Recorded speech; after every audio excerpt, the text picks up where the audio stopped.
Hello student, आज की इस नए वीडियो में आप सभी का स्वागत है। स्टूडेंट, आज की इस वीडियो में हम लोग बहुत अच्छे टॉपिक पर बात करने वाले हैं और ये टॉपिक बहुत स्टूडेंट को समझ में नहीं आता है, लेकिन कोशिश करेंगे हम इनको सब मिल करके बहुत अच्छे से सीखने की कोशिश करेंगे। दोस्तों, आप पूरा देखना वीडियो को, बहुत कुछ समझ में आएगा आपको। देखिए, छोटी छोटी मुख्य बिंदु को हम अगर समझ लेते हैं दोस्तों, तो इनके बाकी चीज़ों को समझना हमारे और आपके लिए बहुत ज़्यादा ईजी होगा। दोस्तों, थर्मोडायनेमिक्स जो हमारे पास वर्ड आया है, ये अभी आया है या ऐसा कोई मैटर नहीं है दोस्तों। ये बहुत पहले का हमारा इस चीज़ पर स्टडी किया जा चुका है और पहले से ही लोग इस पर बहुत अच्छे से चीज़ों को समझते हैं। लेकिन दोस्तों, हम मोस्टली अपने डेली लाइफ में कौन कौन चीज़ है जो हम थर्मोडायनेमिक्स को लेकर के चलते हैं। उष्मागतिकी इनको हिंदी में कहा जाता है, जिनको मैंने डेफिनेशन यहाँ पर लिखा हुआ है, और कैसे हम इनको नोट्स आपको दें। दोस्तों, नोट्स के लिए आप ज़्यादा किसी को एक दूसरे को परेशान ना करें। इसको बढ़िया 2-2, 3-3 पेज है, आप स्क्रीनशॉट लें और अपने हाथों से खुद लिखें। नोट्स के चक्कर में मत रहिए कोई भी, आप सभी लोग खुद इनको स्क्रीनशॉट लें और आप अच्छे से एक नोट्स बना लें, काफ़ी अच्छा रहेगा, राइट ना। जो जो मुख्य चीज़ें हैं इनको आप अच्छे से कर लेंगे, कोई दिक्कत नहीं होगा। दोस्तों, आपने अब कभी ऐसा देखा होगा कि कोई कप होता है हमारे पास, उसमें चाय रख दिए हैं या पानी रख दिए गर्म, ठीक है। कुछ समय बाद जब उसको हम लोग कहीं पर एटमॉस्फेयर में रख देते हैं, कहीं पर ऐसे वातावरण में रख देते हैं, तो होता क्या है दोस्तों, कुछ समय बाद वो धीरे धीरे से क्या हो जाते हैं, ठंडा होने लगते हैं। यह है थर्मोडायनेमिक्स। दोस्तों, कभी आपने ऐसा देखा होगा कि कभी बॉयल हम करते रहते हैं, बहुत ज़्यादा बॉयल हमने कर दिया, तो उससे होता क्या है, जितना हम बॉयल करते जाएंगे दोस्तों, हमने एक चीज़ नोटिस किया होगा, पानी जो 100 टेम्परेचर पर उबलने लगते हैं, तो उसको हम लोग एक बात समझते हैं कि उनके जो कुछ द्रव्य होते हैं वो वाष्प के रूप में धीरे धीरे कम होने लगते हैं। कहीं ना कहीं यहाँ थर्मोडायनेमिक्स से काम कर रहा है। दोस्तों, आपने कभी ऐसा देखा होगा कि आप कभी बर्फ खाते रहते हैं या फिर आइसक्रीम खाते रहते हैं, है ना। तो आपने देखा होगा जो आइसक्रीम लगाए रहते हैं ऊपर में, है ना, जैसे ये इस तरीके से आप सपोज करिए, ये वाला भाग आइसक्रीम का है, ये वाला क्रीम है इसका ऊपर का, राइट ना। यहाँ क्रीम डाले, धीरे धीरे वो पिघलने लगते हैं। ये दोस्तों हमारे पास थर्मोडायनेमिक्स क्या होते हैं, थर्मोडायनेमिक्स। आपको बहुत अच्छा और मैं बताऊंगा, लेकिन आप सीखें थोड़ा से एनर्जी को कैसे हम कन्वर्ट कर देते हैं। जैसे पेड़ पौधे हैं, सूर्य प्रकाश को ले रहे हैं और उस प्रकाश को लेकर के ऊर्जा को हम कन्वर्ट कर देते हैं। दोस्तों, यह है हमारे पास थर्मोडायनेमिक्स। हीट के बारे में अध्ययन करना आपको मैं बताऊंगा, परिभाषा के साथ पूरे अच्छे से बताऊंगा। दोस्तों, कभी आपने ऐसा देखा होगा कि हम स्विच ऑन करते हैं, कहीं पर बटन ऑन करते हैं, ठीक है, और बल्ब को हम जला देते हैं। इसका मतलब क्या समझे, इलेक्ट्रिक एनर्जी को हम लोग कन्वर्ट कर देते हैं हमारे पास लाइट में। क्या में, लाइट में। ऐसा आपने देखा होगा। इसका मतलब दोस्तों, यहाँ पर जो एनर्जी है ना, वो ट्रांसफर हो रहे हैं हीट के फॉर्म में, राइट ना। तो ऐसे ही है। अगर मैं आपको कहूँ दोस्तों कि अगर आप रेगिस्तान पहुंच गए मान लीजिए, और वहां का टेम्परेचर है 50 से 60 मान लीजिए टेम्परेचर है, और वहां पर 2 प्रकार के चेयर हैं, एक तो लोहा का और दूसरा है हमारे पास लकड़ी के चेयर है मान लीजिए। तो दोस्तों, और फुल टेम्परेचर बढ़ा हुआ है, तो आप किस में बैठना पसंद करेंगे, आप बताएं जरा, आप किस में बैठना पसंद करेंगे। नो डाउट आप लकड़ी के चेयर पर बैठना पसंद करेंगे। लोहा पर क्यों नहीं, इसलिए क्योंकि वो बहुत ज़्यादा हीट हो चुका है। दोस्तों, तो ये जो हीट हुआ है फ्रेंड, ये है हमारे पास थर्मोडायनेमिक्स। कैसे काम करती है हम समझते हैं। गाड़ी हम चालू करते हैं, जब गाड़ी को हम चालू करते हैं, बाइक हो चाहे कार हो चाहे और भी कोई चीज़ हो, यांत्रिक चीज़ हो, अगर हम उनको हीट करते हैं दोस्तों, तो वहाँ पर ट्रांसफ़र होते रहते हैं एनर्जी का, हीट का। तो ये है हमारे पास थर्मोडायनेमिक्स। आपको बहुत सारा चीज़ क्लियर हो रहा होगा दोस्तों कि कैसे हमारे पास थर्मोडायनेमिक्स काम करते हैं। दोस्तों, आपने कभी ऐसा देखा होगा, जब लोहा को एक सिरा को जब गर्म किया जाता है तो दूसरा सिरा भी ऑटोमेटिकली गर्म हो जाता है फ्रेंड। यह है हमारे पास थर्मोडायनेमिक्स। क्या आप लोगों को एग्जाम्पल में जो दे रहा हूं वो कितना समझ आ रहा है बताइए। बहुत कुछ समझ में आपको आ रहा होगा। दोस्तों, आपको मैं एक बात बताता हूं, देखिएगा समझना। ये मेरे पास कोई कप है मान लीजिए, यहां पर कोई मेरे पास तो ऐसा कोई पात्र है नहीं, ठीक है। एक मिनट रुकना जरा थोड़ा सा, ठीक, एक मिनट। ये देखिए, सपोज करिए मेरे पास ये बीकर में पानी है, राइट ना। अब दोस्तों, मान लीजिए इस पानी को या चाय को या कॉफी को मैंने फुल गर्म कर दिया है। क्लियर हो, मैंने बहुत ज्यादा इसको क्या कर दिया है, गर्म कर दिया है। और सपोज करिए दोस्तों, मैं इसको गर्म तो कर दिया, अब इसके अंदर में मैं चम्मच को डुबा दिया। मान लो ये चम्मच है, ये डुबा दिया मैंने, तो आप नोटिस करते होंगे कि ये हमारा जो कप है ये तो गर्म हो गया, राइट ना, जो स्टील का है या कोई भी चीज का है। तो ये दोस्तों ये गर्म तो हो गया, साथ में पानी भी गर्म हो गया, और साथ में फ्रेंड ये हमारा जो कोई भी चम्मच है, स्टील है या कोई भी चीज का, तो ये भी हमारे पास क्या हो गया, हीट हो गया। इससे हम क्या समझे, यहां पर एक चीज समझ में आ रहा है कि यहां तो हीट ट्रांसफर हो रहा है, मोशन हो रहा है हीट का। यह है दोस्तों हमारे पास थर्मोडायनेमिक्स। क्या है ये, थर्मोडायनेमिक्स। अब दोस्तों इसी को अगर हम एक प्याली में रख देते हैं इस तरीके से, अगर ये हमारे पास कोई कप है और ये चम्मच है और प्याली में रख देते हैं, आप क्या देखते हैं पता है, ये भी गर्म हो जाता है, ये भी गर्म होता है, ये सबके सब गर्म हो जाते हैं। तो फ्रेंड ये हमारे और आपके जीवन में थर्मोडायनेमिक्स का इस्तेमाल अपन कैसे करते हैं, हमारे और आपके जीवन में कहां कहां थर्मोडायनेमिक्स है। बहुत अच्छा है फ्रेंड, अच्छा लगेगा आपको पढ़ के मेरे से, और नो डाउट मैं आपको पूरा कॉन्सेप्ट को समझाने की कोशिश करूंगा, और नो डाउट आप कॉन्सेप्ट को समझ जाएंगे फ्रेंड। अब कुछ और हमारे पास एग्जाम्पल है दोस्तों। सपोज करिए हमारे पास कोई माचिस का तीली है, क्या है, माचिस का कोई तीली है। अब माचिस की तीली को दोस्तों हम इस तरीके से अगर हम जलाने लगते हैं तो वहां पर फास्फोरस होते हैं, और ऑक्सीजन के प्रेजेंट में वो क्या होने लगते हैं, जलने लगते हैं, और लाइट भी देने लगते हैं और हीट भी उत्पन्न होने लगते हैं। इसका मतलब यह हुआ दोस्तों यहां पर केमिकल थर्मोडायनेमिक्स काम कर रहा है, नो डाउट। इतना बात आपको समझ में आ गया दोस्तों। हम कोशिश करते हैं, जैसे हमारा शरीर है, हम खाना खा लिए, खाना खा लिए, बोलो खा लिए ना भाई, खा लिए खाना। जैसे खाना खाया दोस्तों, अब हम अपने बॉडी को छू के देखते हैं, बॉडी में उनका रिएक्शन होने लगता है, और रिएक्शन होने के बाद दोस्तों ये गर्म होने लगता है। इसका मतलब है फ्रेंड यहां भी हमारे पास थर्मोडायनेमिक्स से काम कर रहा है। कुछ मैं और आपको एग्जांपल बताता हूं दोस्तों, पूरा मैं आपको समझाऊंगा और पूरा कॉन्सेप्ट एग्जांपल दे दे के समझाऊंगा ताकि आप पूरा समझ सके फ्रेंड। ओके दोस्तों, जब भी हमको कभी फीवर आते हैं ना फ्रेंड, फीवर आते हैं मान लीजिए, तो फीवर आते हैं तो हम थर्मामीटर लेते हैं, राइट ना, और थर्मामीटर लेकर के हम टेम्परेचर करते हैं, टेम्परेचर को नापते हैं दोस्तों। तो जो हमारे बॉडी का जो टेम्परेचर है, मरकरी से या जो भी चीज से मिलकर के बना हुआ है हमारे पास थर्मामीटर, तो वहां हमारे पास इसके टेम्परेचर को वो यहां बता देता है। अर्थात यहां भी एनर्जी का क्या हो रहा है दोस्तों, टेम्परेचर को हम लोग डिनोट करते हैं दोस्तों। यह है हमारे पास उष्मागतिकी थर्मोडायनेमिक्स। क्या है ये, थर्मोडायनेमिक्स। बातें समझ में आ रही होगी, आप सभी लोगों को पूरा क्लियर समझ में आ रहा होगा कि मैं क्या चीज समझाने की कोशिश कर रहा हूं। और बहुत सारे एग्जाम्पल है दोस्तों। ये जब हम हमारे आदिकाल से ही ये चीजों को हम आकलन कर पा रहे हैं, एनालिसिस कर पा रहे हैं फ्रेंड। जैसे कि हमारे पास आदि मानव थे, दो पत्थर को आपस में क्या किया, आपस में टकरा दिया, टकराने से क्या हो गया, चिंगारी उत्पन्न हो गया। दोस्तों ये है हमारे पास थर्मोडायनेमिक्स का काम कर रहा है।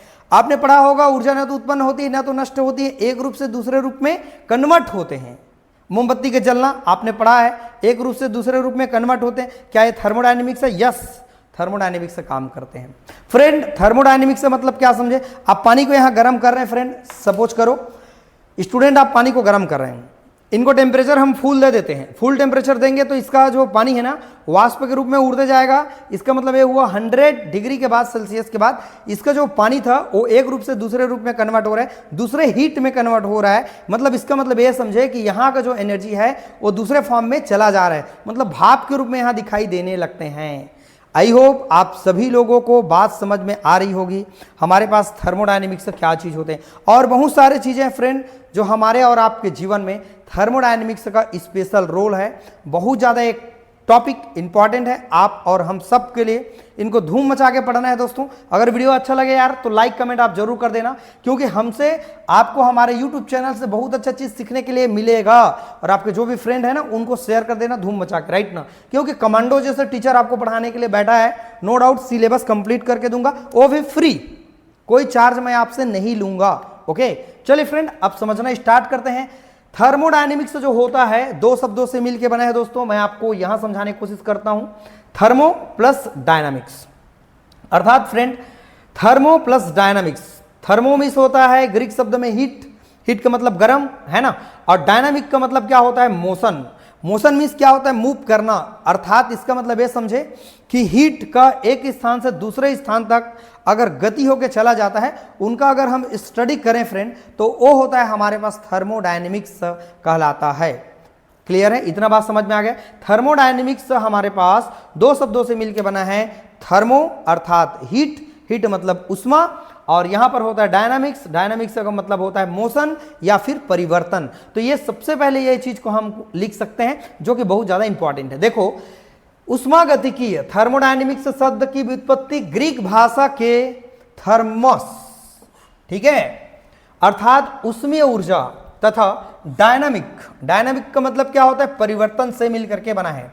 जो थर्मोडायनेमिक्स है दो शब्दों से मिलकर बना है। हमारे पास है थर्मो, थर्मो का मतलब होता है उष्मीय परिवर्तन, और डायनामिक्स का मतलब होता है परिवर्तन को बता रहा है। ओके, अर्थात परिवर्तन मतलब चेंज, चेंज का मतलब गति करना, मोशन करना, से मिल करके बना है। आगे देखते हैं, उष्मागतिकी विज्ञान की वह शाखा है जिसके अंतर्गत ऊर्जा के विभिन्न रूप, ऊर्जा के अलग अलग रूप होते हैं, को एक दूसरे में परिवर्तन तथा इसके आपसी संबंध और ऊर्जा परिवर्तन का जब अध्ययन किया जाता है फ्रेंड, तो यह कहलाता है हमारे पास उष्मागतिकी थर्मोडायनेमिक्स कहलाता है। सीधा सीधा एक वर्ड में बोले, उष्मागतिकी विज्ञान की वह शाखा है जिसके अंतर्गत उष्मा के गति का अध्ययन किया जाता है ना। उष्मा की विभिन्न अवस्थाएं होती है ना दोस्तों, तो उनका अगर हम अध्ययन करें तो वो कहलाता है मेरे पास, क्या कहलाता है, थर्मोडायनेमिक्स कहलाता है। जैसे आप यहां देख पा रहे हैं, thermo plus dynamics, thermo means heat, dynamics मतलब क्या होता है, मोशन, अर्थात केमिकल रिएक्शन में होने वाले ऊर्जा परिवर्तन का अध्ययन करना। अध्ययन जब किया जाता है तो उसे हम लोग थर्मोडायनेमिक्स कहते हैं। केमिकल रिएक्शन में होने वाले ऊर्जा परिवर्तन, मैंने कुछ एग्जांपल लिखा है। जब कार्बन को अपन जलाते हैं स्टूडेंट ऑक्सीजन के प्रेजेंट में, तो CO2 बनता है दोस्तों, और हीट निकलता है, गर्म कुछ चीजें बाहर निकलने लगती है। यह है हमारे पास केमिकल थर्मोडायनेमिक्स। बोलो यस सर, धूम मचा के बोलो यस सर, नारा के साथ बुलाएंगे यस सर, बहुत अच्छे से समझ में आ रहा है। कार्बन प्लस ऑक्सीजन CO2 बनता है, हीट बाहर निकलते हैं दोस्तों।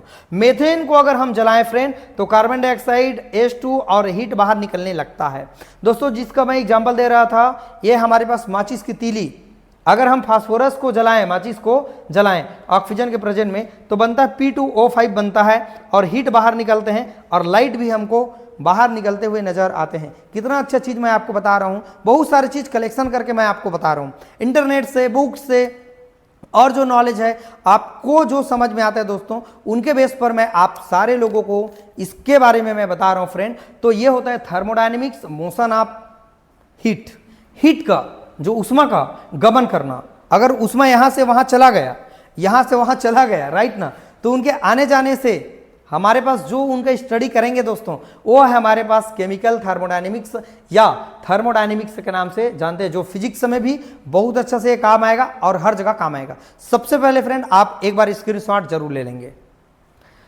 अब यही आपका नोट्स है जिसको आप अच्छे से कॉपी में नोट डाउन करें। इतना बढ़िया से आपको मैं बता रहा हूं, चीजों को आप क्लियर करते जाएं। अब दोस्तों इसके बाद हमारे पास कुछ चीजें होती है, आप समझना एक बार।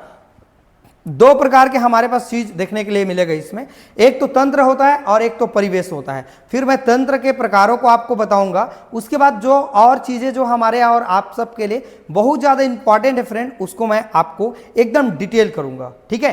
तो दोस्तों इन सभी चीजों को हम अच्छे से पढ़ेंगे, गहराई से पढ़ेंगे, और जो जो इंपॉर्टेंट चीज है हम उन्हीं को कवर करते जाएंगे BSc के पेज पर। चलिए फ्रेंड, अब इसके बाद इसके और अगले वाले पेज को हम लोग समझते हैं।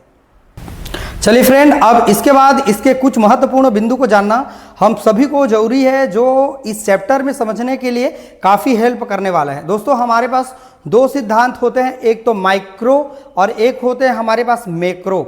एक दो सिद्धांत है मैक्रो और माइक्रो। माइक्रो में क्या चीज होता है मैं थोड़ा सा बताना चाहता हूं आप सभी को। एक हमारे पास होते हैं माइक्रो, है ना, और दूसरा होता है हमारे पास मैक्रो, ठीक है। दो प्रकार के हमको दो सिद्धांत देखने के लिए मिलेगा, एक तो माइक्रो मॉलिक्यूल्स और एक होते हैं मैक्रो मॉलिक्यूल्स।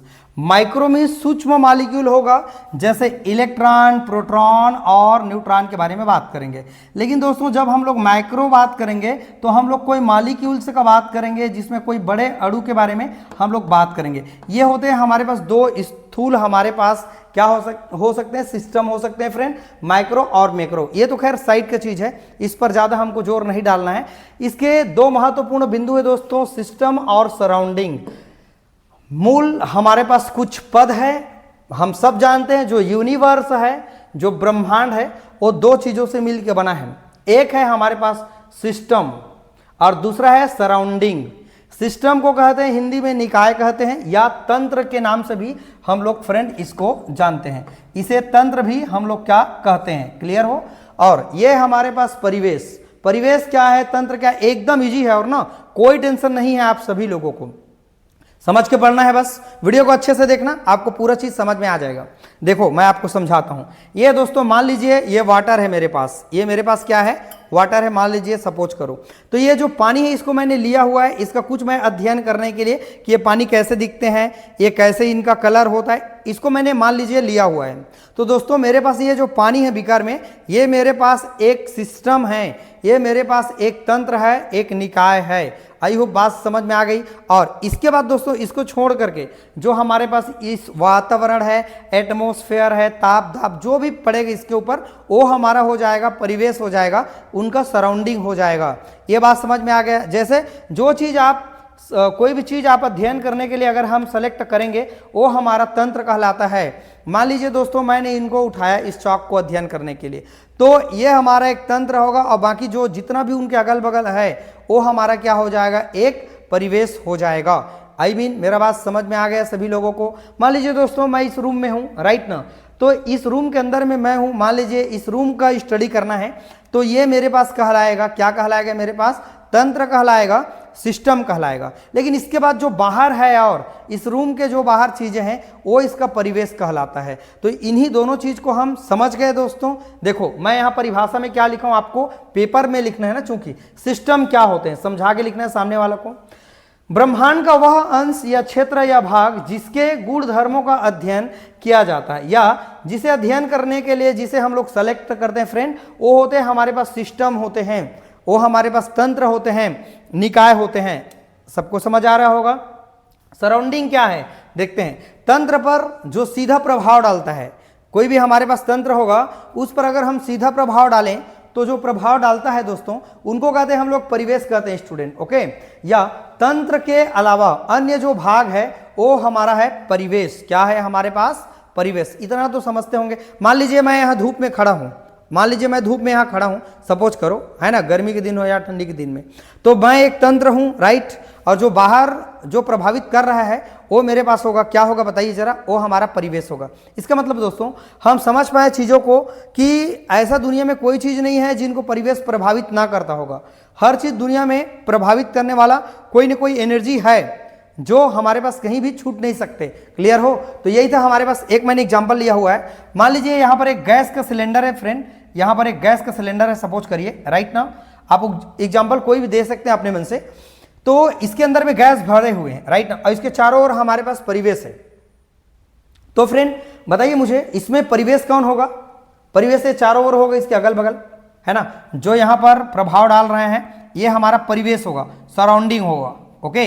लेकिन ये जो बीच वाला मेरा जो गैस है यहाँ भरा हुआ है ये हमारा सिस्टम होगा, गैस का तंत्र होगा। क्या का तंत्र होगा, गैस का एक हमारे पास तंत्र होगा। आई होप इतना आप समझ में बिल्कुल आप सभी लोगों को। डायरेक्ट इफेक्ट जिस पर डायरेक्ट प्रभाव डालता है वो हमारा क्या होता है, सराउंडिंग। तंत्र क्या होता है, तंत्र वह होता है जिस पर परिवेश का सीधा प्रभाव पड़ता है, जिस पर परिवेश का सीधा प्रभाव पड़ता है वो है हमारे पास सिस्टम। और परिवेश क्या है, परिवेश वो होता है जो तंत्र पर सीधा प्रभाव डालता है ना, जो तंत्र पर क्या डाल रहा है, सीधा प्रभाव डाल रहा है, वो है फ्रेंड मेरे पास सराउंडिंग। दोनों बातें आप समझ गए होंगे। ये चीज़ें बहुत हार्ड नहीं है, बहुत ज़्यादा इजी चीज़ है। और अगर इस चीज़ों को अगर आप समझ पाते हैं तो दोस्तों ये चैप्टर आपको पढ़ने में काफ़ी हेल्प होने वाला है, राइट ना। दोस्तों जिस चीज़ को आप सेलेक्ट कर रहे हैं ना विज्ञान में हमारे स्टडी करने के लिए, तो हमारा तंत्र कहलाएगा। और उसके लिए जो भी इफेक्ट डालेगा, चाहे टेम्परेचर हो, प्रेशर हो, कोई अदरवाइज जो भी चीज़ हो, तो हमारा होता है परिवेश। आई होप सभी को समझ आया होगा ये दोनों चीज़ें। चलिए आप एक बार स्क्रीनशॉट ले लेंगे फ्रेंड, ओके। चलिए फ्रेंड, इसके बाद बहुत सारे चीज़ें हैं, इनके अंतर्गत समझने के लिए मैं उन्हीं चीज़ों को एक्सप्लेन कर रहा हूं बहुत अच्छे से, जो हमारे एग्जाम के बेस पर याद रहें। क्योंकि इतना हमारे पास वक्त नहीं है कि एकदम हर टॉपिक को हर तरीके से पढ़ें। 2-3 महीना के बाद पेपर है, 3 महीना के बाद नो डाउट गारंटी है आपके पेपर दिसंबर के 20 दिसंबर के बाद स्टार्ट हो ही जाएगा। आप सबने देखा कि कब आपके एग्जाम स्टार्ट हो गया था, राइट। तो दोस्तों कैसा लग रहा है वीडियो, एक बार कमेंट करके यार आप जरूर बता देना। आपके जो भी फ्रेंड है ना उसको शेयर कर दो तुरंत हमारे चैनल को। अलग अलग यूनिवर्सिटी से हैं, कॉलेज से हैं, तो बिल्कुल धूम मचा के आप हमारे चैनल को दोस्तों शेयर करें, सपोर्ट करें। एमके सर केमिस्ट्री विनर आपको बहुत कुछ आगे सिखाने वाला है दोस्तों। आप सपोर्ट करेंगे तो मैं भी आप लोगों को पूरे 100% मैं आपको सपोर्ट करूंगा दोस्तों। चलिए फ्रेंड, इसके और अगले पार्ट को समझते हैं, इनके कौन कौन से और निकाय है, कौन कौन इनके क्या क्या चीजें हैं। चलिए फ्रेंड, अब इसके बाद हम लोग समझते हैं जो हमारे पास सिस्टम होते हैं, जो निकाय होते हैं वो कितने प्रकार के होते हैं, और ये हमारे एग्जाम के लिए काफी इंपॉर्टेंट है फ्रेंड। जो हमारे पास सिस्टम होते हैं क्या होते हैं और उनके प्रकारों को हमको समझना है। बहुत ही स्पेशल है। देखिए मैंने कितने अच्छे से नोट्स आप सभी लोग को बना के मैं दे रहा हूं। आप इसको थोड़ा से वीडियो को रोक लेना और रोकने के बाद आप थोड़ा सा लिख लेना। फिलहाल दोस्तों ये लिखना तो ये सब चीज़ हो जाएगा, बट आपको समझना सबसे इंपॉर्टेंट है दोस्तों। देखो मैं आप सभी लोग को बता रहा हूँ जो हमारे पास जो निकाय होते हैं, जो तंत्र होते हैं, है ना, ऊर्जा और पदार्थ के आदान प्रदान के बेस पर दोस्तों ये हमारे पास 3 प्रकार के मिलेंगे। इसका बांटने का कुछ हमारे पास आधार होता है। जैसे हमारे पास कोई पदार्थ होता है दोस्तों और एनर्जी होती है, अगर दोनों के बीच में कहीं ना कहीं इंटरेक्शन हो रहा है तो उनके बीच में उनके आधार लेकर के इनको हम 3 भाग में बांटे हैं। पहला है खुला तंत्र। खुला तंत्र हम लोग किसे कहेंगे फ्रेंड? खुला तंत्र वह होता है जिसमें ऊर्जा और उष्मा, है ना, ऊर्जा और पदार्थ दोनों का आदान प्रदान किसके किसके बीच में, और परिवेश और हमारे पास तंत्र अर्थात सिस्टम और सराउंडिंग के मध्य एक्सचेंज होते हैं एनर्जी एंड मैटर का, राइट ना। ऊर्जा और पदार्थ दोनों का आदान प्रदान अगर होता है दोस्तों, आना जाना होता है, ठीक है, तो उसे हम लोग कहते हैं ओपन सिस्टम। दूसरा है हमारे पास बंद तंत्र। हमारे पास क्लोज सिस्टम क्या है? क्लोज सिस्टम वो होते हैं जिसमें केवल से केवल हमारे पास जो ऊर्जा होते हैं ना उसी का आदान प्रदान होता है, लेकिन दोस्तों हमारे पास जो द्रव्य होते हैं ना, जो पदार्थ होते हैं, उनका आदान प्रदान नहीं होता है फ्रेंड। तो ये होते हैं हमारे पास, दूसरा होते हैं क्लोज सिस्टम होते हैं। तीसरा है फ्रेंड हमारे पास विलगित तंत्र, आइसोलेटेड। आइसोलेटेड मीन्स क्या होता है दोस्तों? 2 भाग में उनको अलग से आइसोलेट कर देना। आपको मैं एग्जांपल में बताऊंगा, और ये तो मैं पूरा आपको समझा ही दे रहा हूं। क्लोज हमारे पास सिस्टम के बाद है आइसोलेटेड। आइसोलेट मतलब अलग कर देना, सेपरेट कर देना। तो अलग कर देंगे ना, तो सेपरेट कर देने के बाद आइसोलेट जब कर देंगे तो उनमें ना तो ऊर्जा का आदान प्रदान होगा और ना ही पदार्थ का आदान प्रदान होगा। तो इसे हम लोग कहते हैं फ्रेंड आइसोलेटेड या विलगित तंत्र के नाम से जानते हैं। चलिए मैं आपको समझाता हूं। देखो निकाय के प्रकार, हमारे पास जो टाइप ऑफ सिस्टम है, इंग्लिश मीडियम वाले स्टूडेंट थोड़ा सा केयर करेंगे। ओपन सिस्टम जो खुला तंत्र होता है, क्या होता है ओपन सिस्टम? ऐसे तंत्र या ऐसे निकाय, ठीक है, जिसमें सिस्टम और परिवेश जो भी होगा हमारे पास सिस्टम और परिवेश के ही बीच में होगा। एक चीज आपको बताना भूल रहा हूं दोस्तों, बाउंड्री ना, बाउंड्री भी बता देता हूं। जैसे दोस्तों हमारे पास देखो ये हमारा एक तंत्र है और ये जो प्रभाव जो डाल रहा है इसका एक लेयर है, आप सब देख पा रहे हैं पानी का लेयर है। तो ये जो लेयर है जहां तक, ये इसका क्या कहलाएगा? बाउंड्री कहलाएगा। क्या कहलाएगा? बाउंड्री कहलाएगा। ये हमारे आपके लिए थोड़ा एक नॉलेज है, समझ लीजिए कि परिवेश और तंत्र के बीच का जो हमारे पास एरिया है वो हमारा क्या कहलाता है? बाउंड्री। जैसे कि मैंने आपको पानी में बताया। तो दोस्तों हमारे पास क्या होता है, जिसमें सिस्टम और सराउंडिंग के मध्य ऊर्जा, मध्य पदार्थ और ऊर्जा दोनों का आगमन या विनिमय या एक्सचेंज कहें, है ना, या आदान प्रदान कहें, एक ही चीज है सब। जिसमें हमको एक ही चीज याद रखना है भाई मेरे, पदार्थ और ऊर्जा दोनों का आदान प्रदान होता है किसके मध्य में?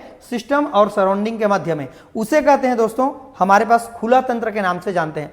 जैसे मान लीजिए हम कोई कप को रखे हैं, इसका उदाहरण हम लोग लिख सकते हैं खुली कप, है ना, कप में रखी हुई चाय, ये देख लीजिए खुला है। देखिए इससे क्या होगा, कुछ टाइम बाद कुछ मात्रा में, तो मान लीजिए आपने यहां पर इसको फुल गर्म कर दिया। गर्म करने के बाद जो वाष्प के रूप में कुछ गैस यहां पर क्या हो जाएगा? बाहर निकल जाएगा, अर्थात गैस भी बाहर निकल रहे हैं। यहां पर कुछ जो पदार्थ है ना, ये भी इसकी मात्रा कम हो सकती है, अर्थात ये भी निकल सकते हैं। इसका मतलब ये हुआ ऊर्जा और पदार्थ दोनों का आदान प्रदान इसके श्रेणी में आते हैं, अर्थात ये होता है खुला तंत्र। चित्र में आप समझ सकते हैं, ये खुला है, इसका मुंह देखिए, राइट ना। आप कप भी कोई मान सकते हैं। ये मेरे पास मान लीजिए यहां पर कोई एक कप है, ठीक है, इस तरीके से आप कोई कप को रखे हुए हैं, ठीक, ये है हमारे पास कप भाई, ठीक है। तो यहां पर खुला हुआ आप कप को रखे हुए हैं और इसमें ऊर्जा और उष्मा दोनों के दोनों चीज क्या हो रहे हैं, बाहर निकल रहे हैं। ये इसकी एग्जांपल है फ्रेंड। खुली कप रखी हुई चाय जिसमें ऊर्जा और उष्मा दोनों का आदान प्रदान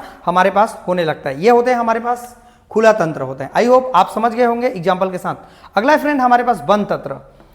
हमारे पास जो क्लोज सिस्टम होते हैं क्या होते हैं, ऐसे निकाय, निकाय के ही तो प्रकार है ना, जिसमें सिस्टम और सराउंडिंग के मध्य केवल ऊर्जा का विनिमय होता है। मतलब केवल ऊर्जा ही आ जा सकते हैं लेकिन पदार्थ आ जा नहीं सकते, राइट ना। तो ऐसे हमारे पास जो सिस्टम होगा तो इसमें मैंने क्या लिखा है, जिसमें केवल ऊर्जा का विनिमय संभव है, पदार्थ का नहीं होता है, निकाय में प्रविष्ट नहीं कर सकता है और ना ही बाहर जा सकता है, ना तो अंदर आ सकता है ना तो बाहर जा सकता है। इसे क्लोज सिस्टम कहते हैं। वही बात मैं आपको समझा रहा था, जिसमें ऊर्जा का दान प्रदान होता है, आ सकता है और जा सकता है। लेकिन हमारे पास जो फ्रेंड पदार्थ होते हैं उनका आदान प्रदान नहीं होता है। जैसे हमने यहाँ पर ढक्कन लगा के, कार का लगा के क्या कर दिया है, बंद कर दिया है। नो डाउट हम कोई चीज़ रखे रहेंगे, जैसे आप कोई ढक्कन टाइट करके रख दिए रहेंगे या कोई भी चीज़ को, गर्म चीज़ को, तो नो डाउट कुछ समय के बाद ये धीरे धीरे परिवेश के प्रभाव से ठंडा हो जाएगा। आई होप आप अपने डेली लाइफ में इस तरह से एग्जाम्पल आप पढ़ते होंगे। अगर आप जानते हैं दोस्तों कमेंट करके बताना आपको और क्या आइडिया आ रहा है फ्रेंड। ओके चलिए और समझते हैं। विल्गिस सिस्टम हमारे पास आइसोलेटेड, आइसोलेट का मतलब क्या होता है, ये मेरे पास कोई सिस्टम है ना, अब इसके बाहर में कोई मैंने परत चढ़ा दिया है, आइसोलेट कर दिया है, तो इसका प्रभाव नहीं डाल पाएगा।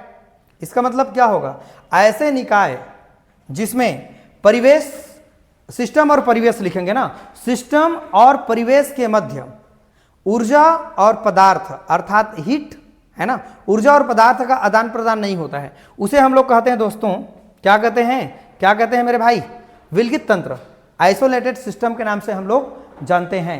इतना बात आप सभी लोग को समझ में आ गया। ये एग्जांपल देखो, ये मेरे पास कोई चीज है, सिस्टम है अंदर में, और मैंने विद्युत रोधी लगा दिया है, इसके चारों ओर से मैंने क्या कर दिया है, इसको पैक कर दिया है, इस तरीके से पैक किया जैसे थर्मस, ये ढक्कन लगा के बंद कर दिया, तो नो डाउट पदार्थ आएगा जाएगा नहीं, लेकिन ऊर्जा तो आदान प्रदान होगा ना, ठंडा कर देगा ना, आएगा ठंडा कर देगा, कुछ समय बाद हो तो ठंडा होना ही होना है।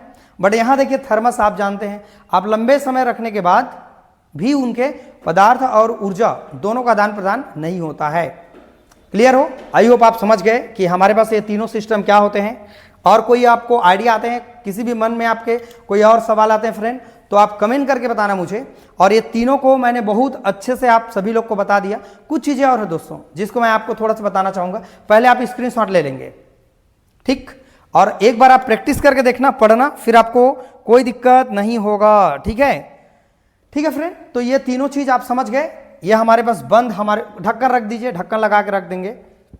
मान लीजिए यहाँ कप है, यहाँ पर कोई कप है, सपोज करो मेरे पास यहाँ पर कोई कप है, ठीक है, और यहाँ पर क्या करिए, चाय को रखा है हमने, और यहाँ पर हम कोई प्लेट रख दी है यहाँ पर ऊपर में, तो जो भाप होगा ना वो तो धीरे धीरे उड़ेगा, लेकिन यहाँ पर जो द्रव्य होगा ना उनका आना जाना नहीं होगा।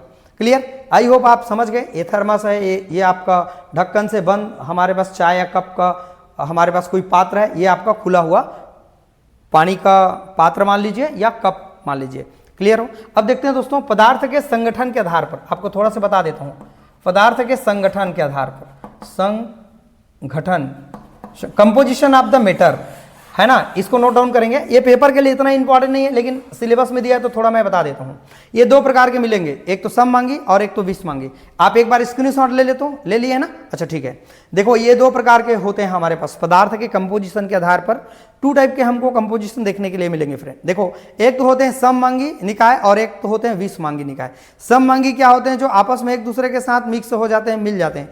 जैसे गैस के साथ गैस मिल जाते हैं तो ये हमारा सममांगी क्या होगा, सिस्टम होगा। जैसे ऑक्सीजन गैस, नाइट्रोजन गैस आपस में मिले हैं तो ये हमारा सममांगी होगा फ्रेंड। ओके, जैसे हम दूध और पानी को मिला देंगे तो ये सममांगी हमारे पास होगा। इस तरह से फ्रेंड ये हमारा सममांगी क्या होते हैं, निकाय होता है। दूसरा है विषमांगी। विषमांगी हमारे पास सिस्टम वो होगा जिसमें जो दोनों अलग अलग जो पदार्थ होगा जिसको हम कंपोजिशन कर रहे हैं फ्रेंड, वो आपस में क्या होगा, नहीं मिल पाएगा, अलग अलग हमारे पास रहेगा, तो होता है हमारे पास विषमांगी होता है। आई होप आप समझ पाए। जैसे आपने मान लीजिए ले लिया, चावल ले लिया और शक्कर ले लिया, ठीक है। मिलाएंगे तो उतना अच्छे से मिक्स नहीं हो पाएगा, राइट ना। मान लीजिए दोस्तों हमारे पास कोई चीज़ है, अलग अलग चीज़ें हैं, जैसे कि दो अलग अलग धातु को अगर आप मिला दीजिए नहीं मिल पाएगा, या कोई और बहुत सारी चीज़ें हैं, पानी और आप मिला दीजिए, किसको, रेत को मिला दीजिए, तो ये हमारा विषमांगी के श्रेणी में आएगा। इस तरह से फ्रेंड आज के वीडियो में हमने निकाय को पढ़ा, इसके पूरे इंट्रोडक्शन को कंप्लीट करा, और जो भी और कॉन्सेप्ट आएगा उसको मैं आपको धीरे धीरे आपको केमिस्ट्री से अच्छे से मैं जोड़ दूंगा, ताकि आप कल के डेट पर एमएससी कर सके केमिस्ट्री पर, जो कि काफ़ी अच्छा है दोस्तों। आपका इंटरेस्ट तब आता है दोस्तों, मज़ा तब आएगा जब आपको पढ़ने में इंटरेस्ट तभी आएगा जब हम उनको इंटरेस्ट लेके पढ़ें, कोई अच्छा आदमी पढ़ाएं, तब जाके हमको समझ में आता है फ्रेंड। और इस तरह से जब आप पढ़ते हैं तो आपका केमिस्ट्री बहुत अच्छा हो जाएगा। डिमांड है बहुत ज़्यादा केमिस्ट्री का, यूजेस है, काम है बहुत ज़्यादा, इस पर बहुत अच्छे से रिसर्च किया जा सकता है, काम किया जा सकता है, ट्यूशन पढ़ा सकते हैं, कोचिंग पढ़ा सकते हैं, कॉलेज में आप जाके अच्छा से अपने परफॉर्मेंस दे सकते हैं। इस बेस पर आप अपने जो इनकम है उनको बढ़ा सकते हैं फ्रेंड, केमिस्ट्री में जा सकते हैं। इसलिए कहते हैं दोस्तों केमिस्ट्री कलरफुल सब्जेक्ट है, हम लोगों को जादू दिखा सकते हैं, ऐसा होता है वैसा होता है करके, राइट ना। आई होप काफ़ी अच्छा विषय है हमारा रसायन केमिस्ट्री, रस है जिसको पढ़ने में रस मिलता है। चलिए फ्रेंड, कमांडो की तरह आप सभी एक्टिव रहें, मोटिवेट रहें, अपने मन में कुछ उमंग हो, देश के लिए कुछ करना है, समाज के लिए कुछ करना है। चलिए फ्रेंड, वीडियो को देखते रहिएगा, समझते रहिएगा। वीडियो अच्छा लगे फ्रेंड तो हमें सपोर्ट करना, लाइक कर देना चैनल को, ठीक है दोस्तों। वीडियो को वॉच करने के लिए थैंक यू सो मच।